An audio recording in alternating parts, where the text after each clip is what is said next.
या गोकुळमध्ये शेतकरी विमुख कारभार करण्याची आमची भूमिका असणार आहे.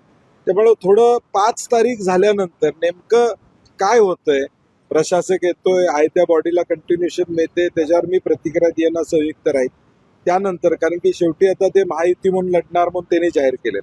आता मी समविचारी जे माझ्याबरोबर येतील, कोणी येतील, जे येतील त्यांना घेऊन लढायचा निर्णय आमचा पक्का आहे. खरं तर सहकारमध्ये एक मोठी संस्था म्हणून त्याकडे पाहिलं जाते. तिथं देखील पक्षीय राजकारण जर आलं तर सहकार टिकवण्यासाठी जे सगळेजण मिळून कष्ट करत असतात. नाही, मला वाटते आजपर्यंत आम्ही राजकीय जोडे जिल्हा मध्यवर्ती बँक आणि गोकुळ मधून बाहेर ठेवलेले आहेत. परंतु आता पुढच्या बाजूनं ते येणार असतील तर आम्ही त्याला काही थांबवू शकत नाही. कारण की आता महायुतीची सत्ता देशात, राज्यात, महानगरपालिकेत, जिल्हा परिषदमध्ये, पंचायत समितीमध्ये, मार्केट कमिटीमध्ये अशी सगळीकडे आहे. त्यामुळे आता गोकुळमध्ये सुद्धा त्यांना वाटत असेल की महायुतीची सत्ता यावी. सरकार ते शिवाजी त्यासाठी पाटील यांनी धोकादायक ज्या